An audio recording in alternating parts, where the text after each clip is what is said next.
우리 친오별리 믿음 선포, 우리 주먹 한번 쥐고 하도록 하겠습니다. 하나님은 함께 하십니다. 하나님은 문제보다 크십니다. 하나님은 하실 수 있습니다. 믿으십니까?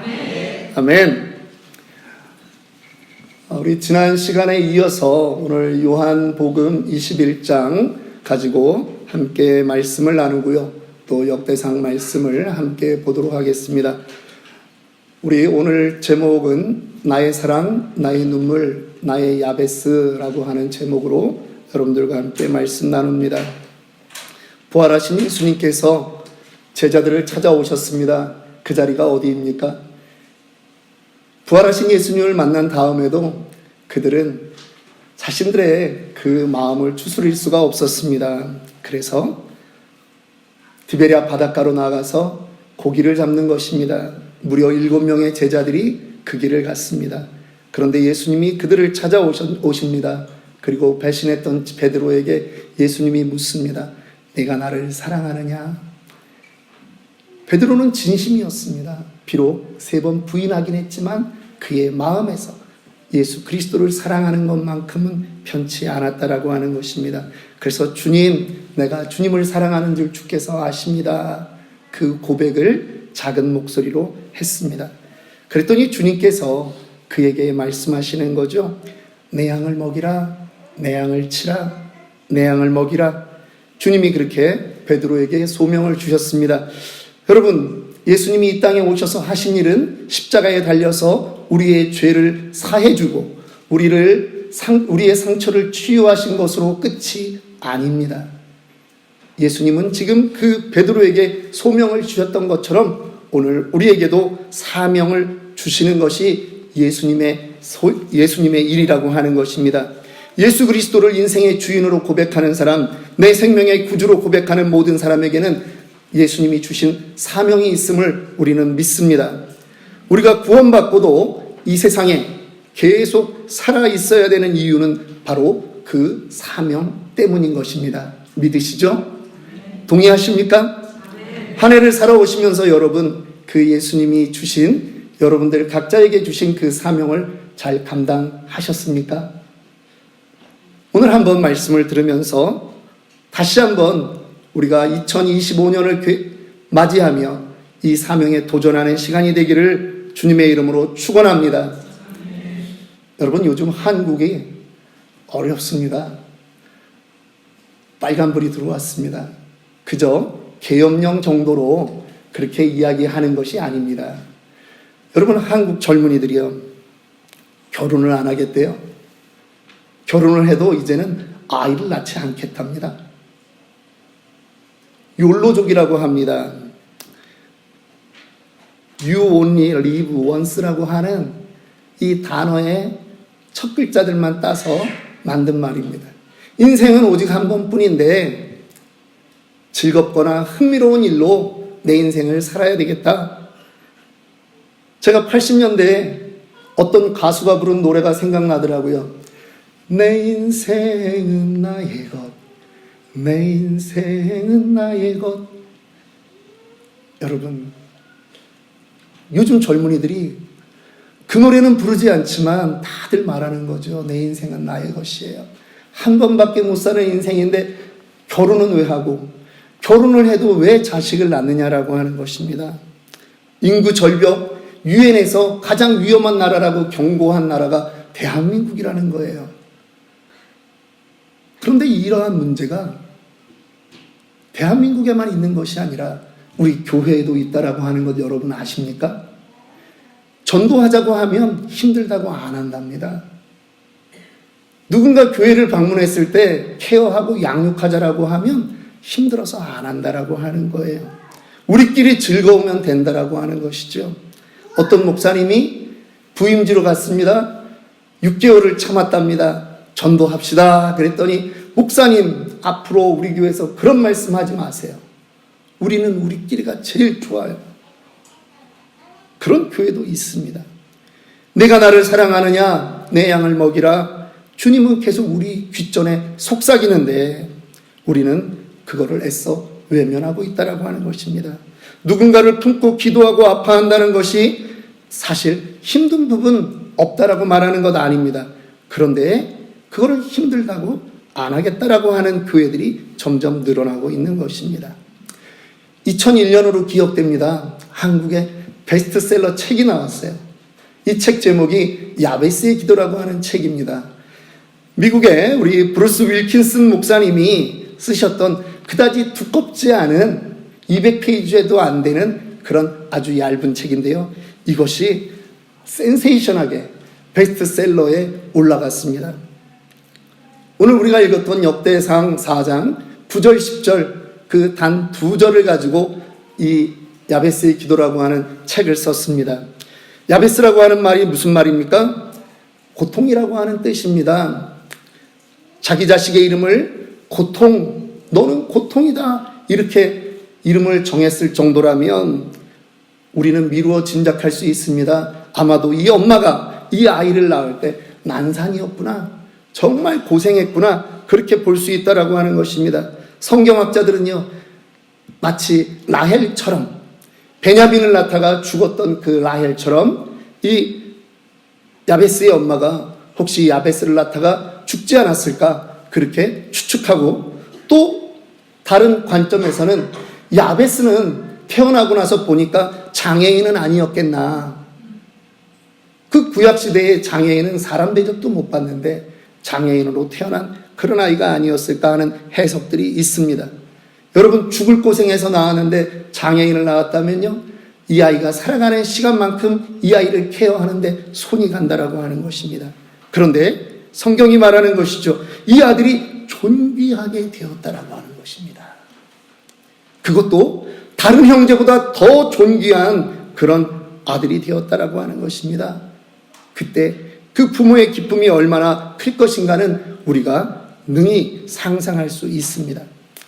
그런데 여러분, 사실 따지고 보면 어느 집에나 자식을 키우는 것이 그렇게 쉬운 문제는 아니라는 것입니다. 수고롭게 낳지 않은 자식이 없고 수고롭게 키우지 않은 자녀가 없다라고 하는 것이죠. 우리 교회는 그래도 감사하게 아이들의 울음소리가 들리는 그러한 교회가 아닙니까? 예. 엄마라고 지금 그렇게 또 부르는 아이가 있습니다. 아이를 갖는 것도 힘들어요. 그런데요, 아이가 뱃속에 생겼다고 그냥 저절로 자라난다, 그렇지 않습니다. 아이가 뱃속에 있기 때문에 엄마의 호르몬이 바뀌는 거예요. 그래서 입덧이 생깁니다. 우리 소희 집사님 지금 둘째 때문에 밥 먹고 나서 45분 지나면 또 손가락을 매번 찔러서 당뇨를 검사해요. 임신 당뇨 때문에 고생하기도 해요. 감기가 걸려도요, 감기약 마음대로 못 먹습니다. 그뿐 아닙니다. 제가 이분들을 아는데 처녀적에 정말 이뻤습니다. 그런데 이제 몸이 변해가고 있는 거를 우리가 증인 아니겠습니까? 이제는 미모는 내려놔야 되는 거예요. 자식 때문에. 태어난다고 끝이 아닙니다. 아기를 낳은 엄마들은 다 그래요. 뱃속에 있을 때가 좋았다고.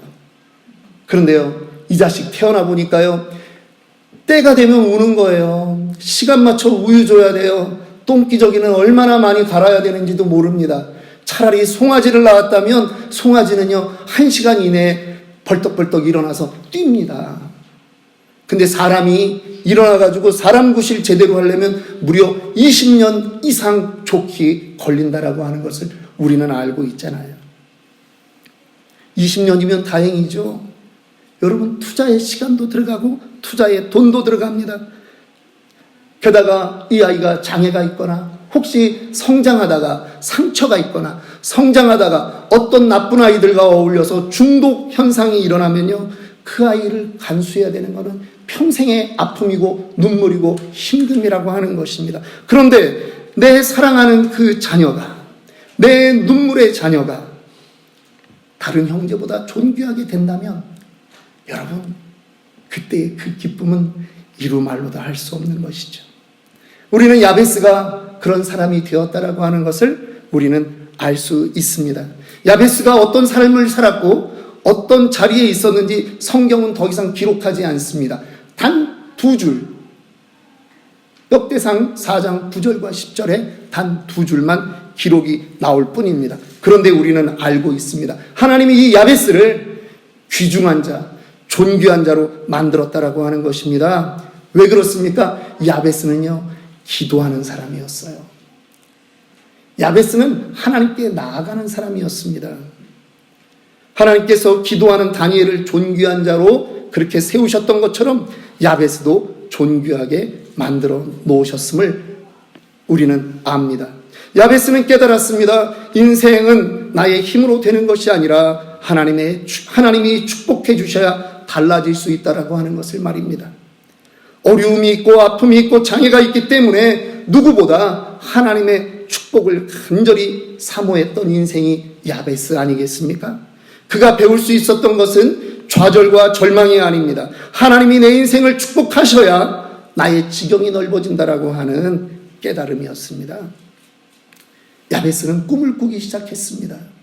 우리 청년들이 여기 계시는데요, 여러분 꿈을 꾸시기 바랍니다. 야베스는요, 지경이 넓어지는 것을 꿈을 꾸었습니다. 그리고 그것을 날마다 기도했습니다. 여러분, 지경이 넓어진다라고 하는 말은 무슨 말입니까? 땅을 많이 소유한다는 말입니까? 땅 부자가 된다는 말입니까? 과거에는 그랬을 수도 있을 것 같아요. 그런데 여러분, 오늘날은 그렇지 않습니다. 혹시 지경이 넓어진다라고 하는 이 말을 유명해지거나 인정받는 사람으로 남들 위해 군림한다라고 생각하시면 오산입니다. 오히려 그 반대로 내가 챙겨야 되는 사람이 점점 더 많아지고 있다라고 하는 것이 바로 지경이 넓어지는 그 기도 제목의 응답이라고 하는 것입니다. 내가 울어주어야 되는 사람이 늘어난다라고 하는 것이죠. 옆에서 어떤 사람은 오지랖이 넓다라고 하는 그런 말로 비판을 할 수도 있어요. 남들은 지경이 넓어지는 그 자리를 그다지 좋아하지 않을 수 있다라고 하는 것입니다. 우리는 지경이 넓어진다라고 하면 마치 100명, 200명, 아니 1000명의 직원을 두고 있는 사장을 떠올리는 거예요. 그런데 여러분, 그렇게 인정받는 자리가 아닐 수 있다라고 하는 거예요. 고아의 아버지 조지 뮬러를 아십니까? 영국에서 고아원에 그 전설과 같은 목사님이 계셨습니다. 그 목사님은 2000명의 고아를 품고 살았습니다. 날마다 끼니와 그 고아들의 앞날을 생각하며 그분은 기도하는 인생이었습니다. 부담스러우니까 더 이상 고아들이 오지 않기를 기도했던 분이 아니라는 거예요. 지경이 넓어지는 것을 날마다 기도했던 분이라는 것입니다. 우리도 애 하나 키우는 것이 얼마나 힘든 줄 모르잖아요. 정말 애 하나 키우면서 쩔쩔매고 있잖아요. 그런데 다른 영혼을 품는 것입니다. 조지 밀러 목사님은 그의 인생에서 어려움이 없어지기를 기도한 그러한 목사님이 아닙니다. 오히려 어려울 때마다 하나님이 주시는 능력으로 이겨나갈 수 있도록 기도했던 그러한 분입니다. 그래서 5만 번의 기도 응답을 받은 그러한 믿음의 증인이 된 것이죠. 지경이 넓어지기를 기도한 야베스의 삶은 그의 형제보다 존귀한 인생이 되었습니다. 사랑과 눈물로 키운 아들이 존귀한 인생이 될 때 그동안의 수고와 고통이 보상되는 것 아니겠습니까? 여러분, 성경에는 이러한 야베스와 같은 인물들이 많이 있습니다. 모르드게에게는 조카가 하나 있었습니다. 에스더라고 하죠. 부모 형제가 없는 아이입니다. 여러분, 이 시대는 포로로 잡혀갔던 땅이고요. 내 목숨 하나도 부지하기 힘든 그러한 곳에서 조카 딸내미를 키우는 것은 쉽지 않은 일이었을 것입니다. 그런데 이 조카가 왕비가 되었습니다. 그러면 기쁜 것입니까? 모르드게의 기쁨은 거기에 있지 않았습니다. 자기의 민족이 죽음의 자리에 놓였을 때 이 조카가, 에스더가 왕비의 자리를 버리고 죽으면 죽으리라고 하는 그러한 자세로 왕 앞에 나아갈 수 있는 그러한 조카를 만들었다라고 하는 것이죠. 그것이 하나님의 상급이고 은혜인 것을 모르드게는 알았습니다. 그것이 이 아이를 눈물로 키운 보람이 있었다라고 하는 것입니다. 모르드게의 야베스는 바로 에스더였습니다. 사도 바울에게는 오네시모라고 하는 영적인 아들이 있었습니다. 종이었습니다. 그런데요, 그 종도 도망쳐 나온 종이었습니다. 당시의 법률로는 죽어야 마땅한 존재이죠. 그런데 옥중에서 그를 만났고 이는 내가 눈물로 낳은 아들이요 복음으로 낳은 아들이라 그렇게 선언하는 것입니다. 사랑과 눈물로 이 오네시모를 양육했습니다. 그리고 회심한 오네시모가 그 교회의 리더로 성장하는 것을 봅니다. 존귀한 인물이 되었다라고 하는 것입니다. 바울의 야베스가 된 것입니다. 헬런 켈러를 아십니까? 저희가 학교 다닐 때, 중학교 때 헬런 켈러의 그 3일만이라도 볼 수 있다면이라고 하는 그러한 글이 영어 교재에 실렸던 것이 기억납니다. 전무후무한 그 장애인으로서 성공했던 인생을 살았던 사람이죠. 태어난 지 19개월 만에 열병을 앓았습니다. 청력을 잃었고요. 시각을 잃었습니다. 당연히 말도 하지 못했습니다. 3중 장애입니다. 고집은 점점 더 세어져 갔습니다. 그런데 이 아이를 키우고 교육하는 그러한 문제는 쉽지 않은 것이죠.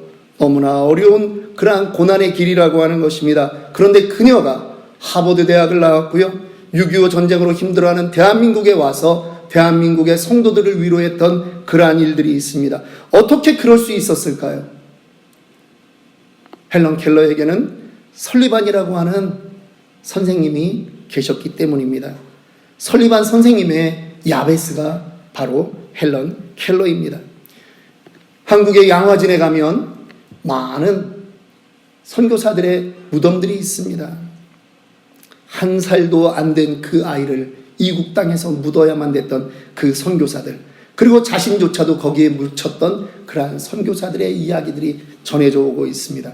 그 중에 루비 캔드릭이라고 하는 젊은 여인의 묘비에는 이렇게 쓰여져 있습니다. 내 목숨이 1000개라면 그 모두를 조선에 주기를 원한다라고 하는 한마디의 문장입니다. 루비 캔드릭은 텍사스에서 파송된 처녀 선교사였습니다. 조선 땅에 와서 복음을 전하다가 26살에 그만 요절하고 말았습니다. 풍토병에 걸려 죽은 것입니다. 그런데 그녀가 그 미국의 친구들에게 보냈던 그 내 목숨이 1000개라면 그 목숨을 다 주고 싶다라고 했던 그 편지가 수련회를 하고 있는 그 청년들에게 전달이 된 것입니다. 그리고 성령의 강력한 임재가 그곳에 있었고요.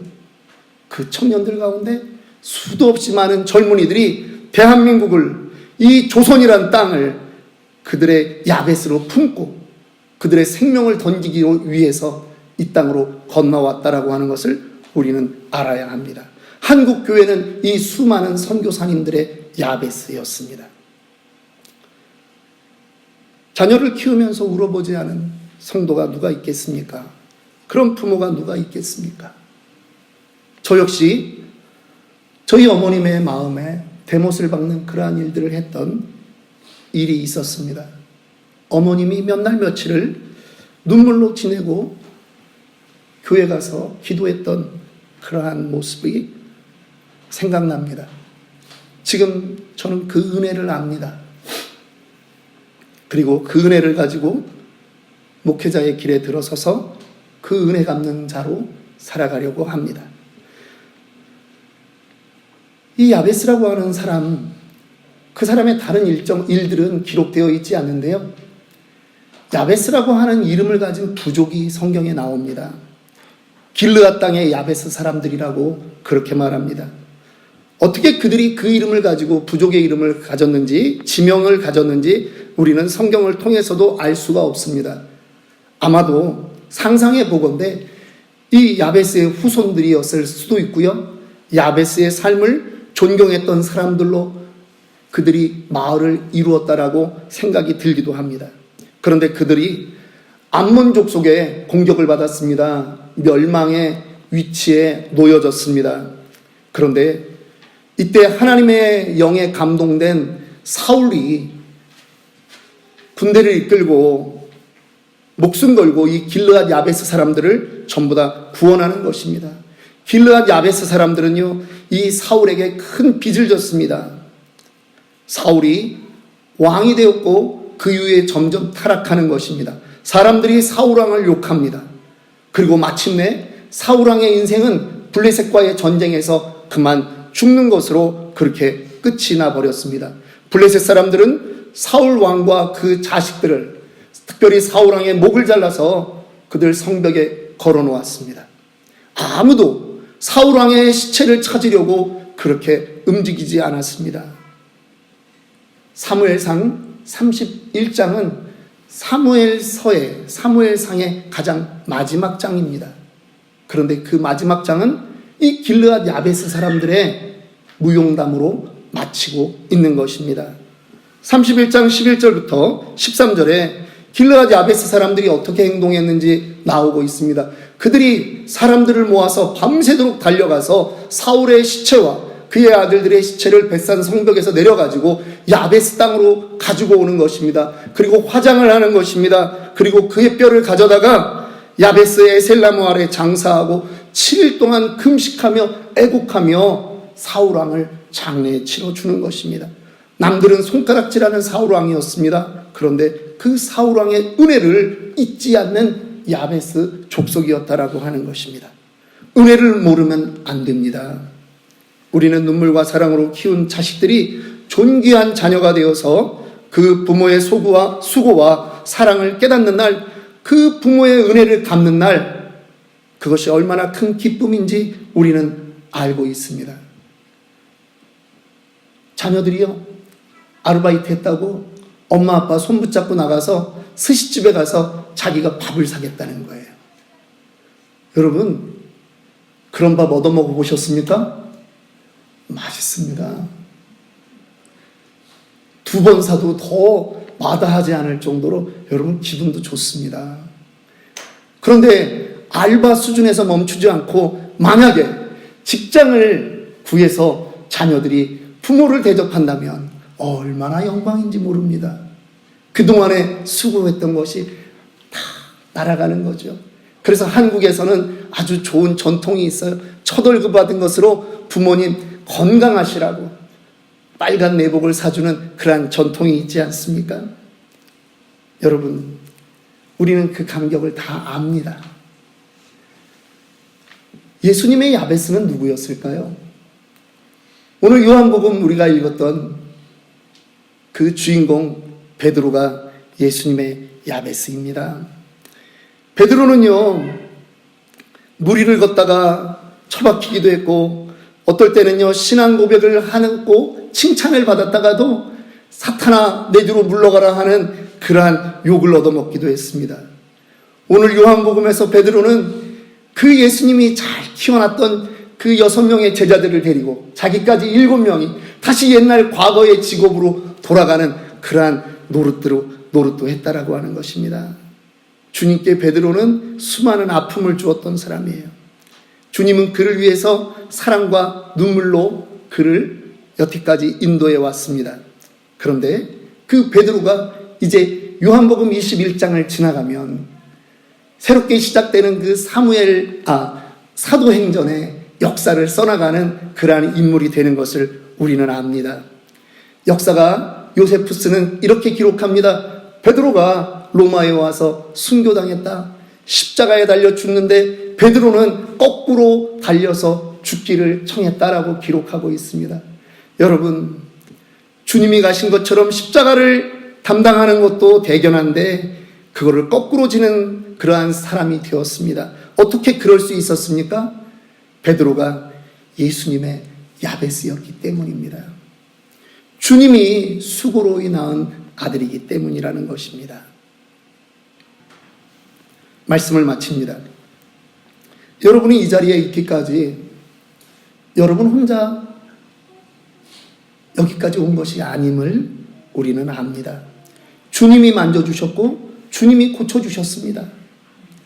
그런데 때로는 여러분들이 힘겨워서 무너졌을 때 누군가가 여러분들을 위해서 기도했다라고 하는 것을 기억하십시오. 그들의 기도가 있었고 그들의 눈물이 있었기에 여러분들이 이 자리에 와 있는 것입니다. 여러분들은 그분들의 야베스입니다. 우리는 모두 자녀를 키웁니다. 쉽지 않습니다. 그런데 기도의 제목이 있습니다. 우리의 자녀도 지경이 넓어지는 은혜를 입기를 우리는 기도하고 있지 않습니까? 여러분의 야베스는 누구입니까?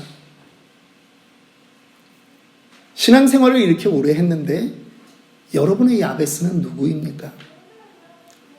나의 사랑, 나의 눈물, 나의 야베스라고 말할 그러한 사람이 여러분에게는 있습니까?